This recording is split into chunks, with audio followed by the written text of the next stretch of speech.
Bismillahirrahmanirrahim.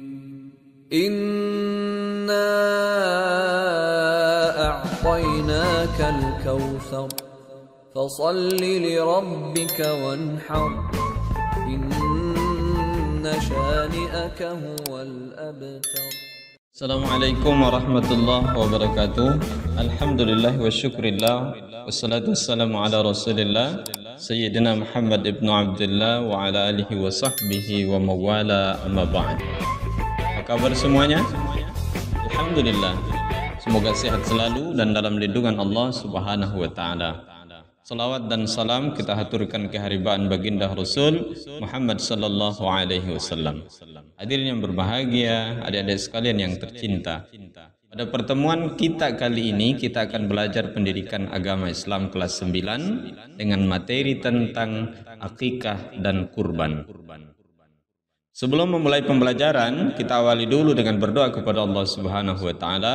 Semoga kita diberikan ilmu dan pemahaman sehingga dimudahkan dalam mengamalkannya.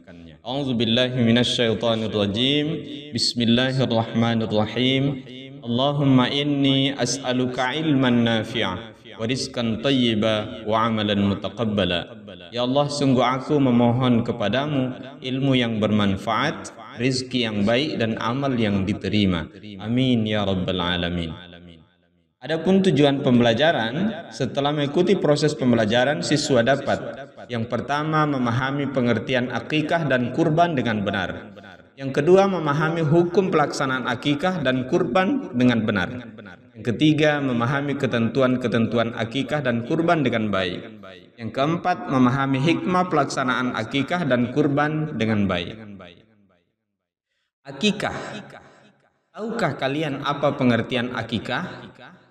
Akikah secara bahasa artinya memutus atau melubangi. Secara syariat, makna akikah adalah menyembelih kambing atau domba sebagai tanda syukur kepada Allah Subhanahu wa taala atas lahirnya anak baik laki-laki maupun perempuan. Nabi sallallahu alaihi wasallam bersabda, An Samurata anin Nabi sallallahu alaihi wasallam qala kullu gulamin murtahanun bi aqiqatihi tuzbahu anhu yaumas sabi' wa yukhlaqu ra'suhu wa yusamma. Diriwayatkan dari Samurah dari Nabi sallallahu alaihi wasallam, beliau bersabda, setiap anak itu tergadai dengan akikahnya yang disembeli pada hari ketujuh, dicukur rambut kepalanya dan diberikan nama. Hadis riwayat Ibnu Majah. Akikah yang paling utama ini menurut hadis dilaksanakan pada hari ketujuh setelah kelahiran anak. Sayyidah Aisyah radhiyallahu anha dan Imam Ahmad rahimahullah berpendapat bahwa akikah bisa dilaksanakan pada hari ketujuh, hari ke-14 ataupun hari ke-21. Jika pada hari-hari itu juga belum mampu, maka boleh dilakukan kapan saja saat yang bersangkutan sudah mampu. Hukum akikah. Hukum akikah adalah sunnah muakkad, artinya sunnah yang sangat dianjurkan. Pelaksanaan akikah mempunyai tujuan tidak sekedar untuk dikonsumsi, tetapi tujuan utamanya sebagai wujud syukur kepada Allah Subhanahu wa taala atas kelahiran seorang anak. Ketentuan hewan akikah. Mayoritas ulama sepakat bahwa hewan yang digunakan untuk akikah adalah kambing atau domba. Untuk anak laki-laki sebanyak 2 ekor kambing atau domba, dan untuk anak perempuan 1 ekor kambing atau domba. Adapun syarat kambing atau domba akikah, yaitu yang pertama, kambing atau domba itu harus dalam keadaan sehat, tidak kurus dan tidak cacat. Serta yang kedua, kambing dan domba itu sudah berumur 1 tahun lebih atau sudah pernah berganti gigi.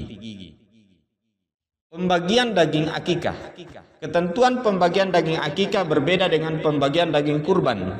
Dalam hal ini daging akikah diberikan dalam kondisi yang sudah masak. Orang tua anak boleh memakannya, menghadiahkan sebagian dagingnya kepada sahabat-sahabatnya, dan menyedekahkan sebagian lagi kepada kaum muslimin. Boleh juga mengundang kerabat dan tetangga untuk menyantapnya, serta boleh juga disedekahkan semuanya. Hikmah pelaksanaan akikah. Yang pertama, menghidupkan sunnah Nabi Muhammad sallallahu alaihi wasallam. Yang kedua, membebaskan anak dari ketergadaian. Yang ketiga, ibadah akikah mengandung unsur perlindungan dari setan yang dapat mengganggu anak yang terlahir itu, tentunya dengan ridha dan pertolongan Allah Subhanahu wa taala. Yang keempat, dengan ridha dan pertolongan Allah, akikah dapat menghindarkan anak dari musibah, keburukan moral dan penderitaan. Yang kelima, merupakan bentuk taqarrub atau pendekatan diri kepada Allah Subhanahu wa taala, sekaligus sebagai wujud rasa syukur atas karunia yang dianugerahkan Allah Subhanahu wa taala dengan lahirnya seorang anak. Yang keenam, akikah sebagai sarana menampakkan rasa gembira dalam melaksanakan syariat Islam. Yang ketujuh, memperkuat tali silaturahim di antara anggota masyarakat.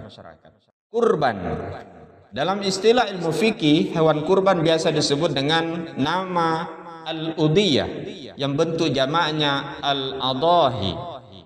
Secara bahasa, kurban berasal dari kata qarraba yang berarti dekat. Secara syariat, kurban artinya ibadah dalam bentuk melaksanakan penyembelihan hewan atas dasar perintah Allah Subhanahu wa taala dan petunjuk Rasulullah sallallahu alaihi wasallam dengan harapan dapat mendekatkan diri kepada Allah.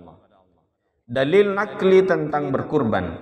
Allah Subhanahu wa taala memerintahkan umat Islam untuk berkurban sebagaimana tertuang dalam surah Al-Kautsar ayat 1 sampai 3.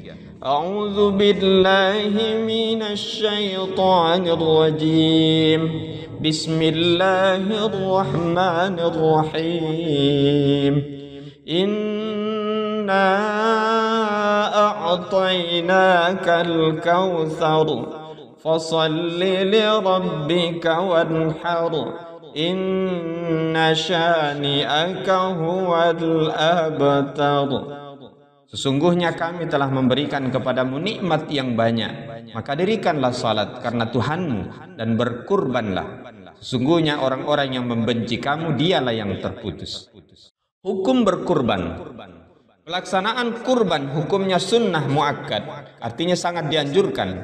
Bagi yang mampu dianjurkan untuk melaksanakan kurban. Orang yang mampu berkurban namun tidak melakukannya, maka hukum baginya adalah makruh atau tidak disukai oleh Allah Subhanahu wa taala dan Rasulnya. Nabi sallallahu alaihi wasallam mengingatkan pentingnya berkurban sebagaimana sabdanya, qala Rasulullah sallallahu alaihi wasallam, "Mau wajada sa'atan wa lam yudhi fala yaqrabanna musallana." Rawahu Ahmad wa Ibnu Majah. Rasulullah sallallahu alaihi wasallam bersabda, barang siapa yang memiliki kemampuan tetapi tidak berkurban, maka janganlah ia menghampiri tempat salat kami. Hadis riwayat Imam Ahmad dan Ibnu Majah. Ketentuan hewan kurban. Jenis binatang yang diperbolehkan untuk dijadikan kurban adalah unta, sapi, kerbau, kambing atau biri-biri. Adapun ketentuan-ketentuan hewan tersebut, yang pertama, unta yang sudah berumur 5 tahun, sapi atau kerbau yang sudah berumur 2 tahun, kambing yang sudah berumur 2 tahun, atau domba atau biri-biri yang sudah berumur 1 tahun atau telah berganti gigi. Waktu pelaksanaan kurban. Waktu penyembelihan kurban adalah setelah salat Idul Adha tanggal 10 bulan Zulhijjah dan 3 hari tasyrik 11, 12 dan 13 bulan Zulhijjah. Adapun tempat yang disunnahkan untuk menyembelih adalah tanah lapang.